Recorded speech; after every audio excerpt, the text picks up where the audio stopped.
Hi everyone, I'm Martin and welcome to Donnington Castle Model Railway.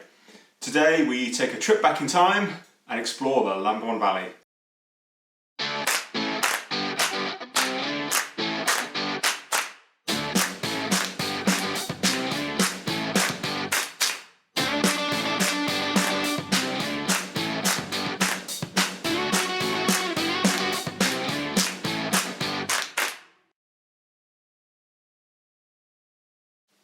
Hi everyone and welcome to today's episode.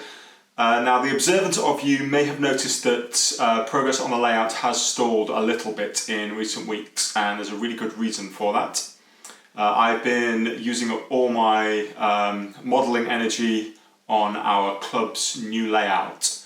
Now that's a layout of Lambourn, and the club has just had its annual show recently, so we wanted to get that layout in a state where we were happy for the public to come and have a look at it. Before we look at the layout, I thought I'd give you just a little bit of background and history of the Lambourn Valley Railway. For those of you who don't know much about the Lambourn Valley Railway, Lambourn is a village in Berkshire. It's about 70 miles west of London. And in 1898, a railway line from Newbury up to Lambourn was opened.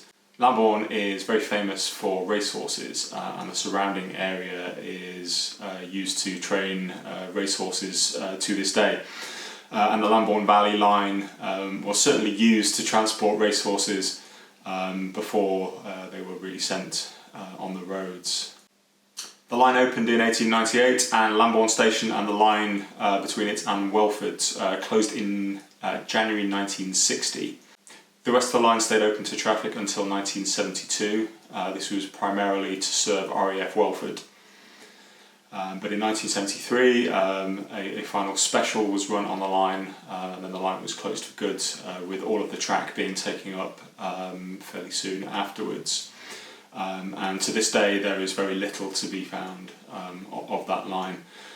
If you're interested, then Paul and Rebecca Whitewick have done a video on this, and I will link to that up there if you're interested to take a look. But if you'd also like to know some of the history of the line, then I'm going to include a link down below to the excellent Lambourn Valley Railway website. There's lots of information and pictures on there, so please do take a look there. Okay, so on to the layout. And the members at Newbury Model Railway Club have been working on this layout for a couple of years now. And it was our intention to get the layout ready for display at the club's annual exhibition, which we've just held. Now I'm pleased to say that it was a big hit. We had lots of interest in the layout, which was really great. If you're interested in checking out the exhibition, then I'll leave a link to it up there. Now the layout isn't finished yet, but I thought it would be a good opportunity to share some of the progress with you all. Now I will point out, for those of you who are aware of the history of Lambourn, that the layout is what we refer to as a pastiche. So it contains elements of Lambourn Station between about 1930 and about 1960. So there's some things on there that would not have existed at the same time. For example, the carriage siding and the position of the signal changed over the course of time. But our interpretation of Lambourn Station, I think, gives great operational interest, and it also gives some talking points as well for people who come along to see the layout. Now it's been really fun getting involved in building this layout. It's been a real team effort with the members at the club, but it's been great to be able to put some of my modelling skills into action in what is really my first layout. But I'm going to tell you a little bit more about my background in modelling in a future video, so I won't give too many spoilers about that, but needless to say, Lambourn was really my first attempt at building a layout, and it was great to be able to do that with the support of the other members of the club. Now they have lots more years experience than me, and so it was great to be able to learn off them, and hopefully in showcasing Lambourn like this, we can help you to see some of the great work and the great modelling techniques that have been employed in this layout. So anyway, enough talking. I will let you enjoy some running shots from Lambourn. We'll start off with some prototypical stock from that you would have seen on the Lambourn Valley between about 1930 and 1960.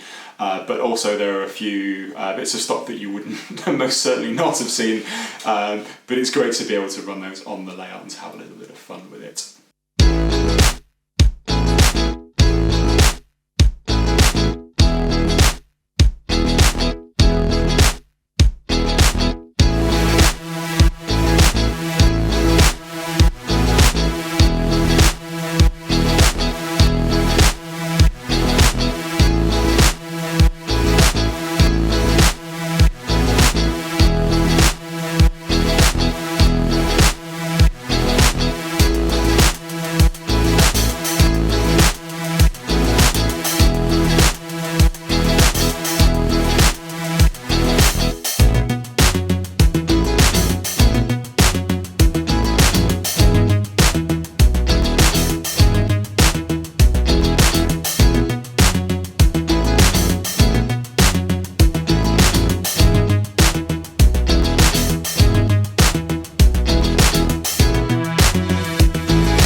Okay everyone, I hope you enjoyed those running shots from the layout. Now as I said, the layout's not quite finished, there are a few more finishing touches that need to be added, and when those have been done I'll make sure that I post some extra videos of that.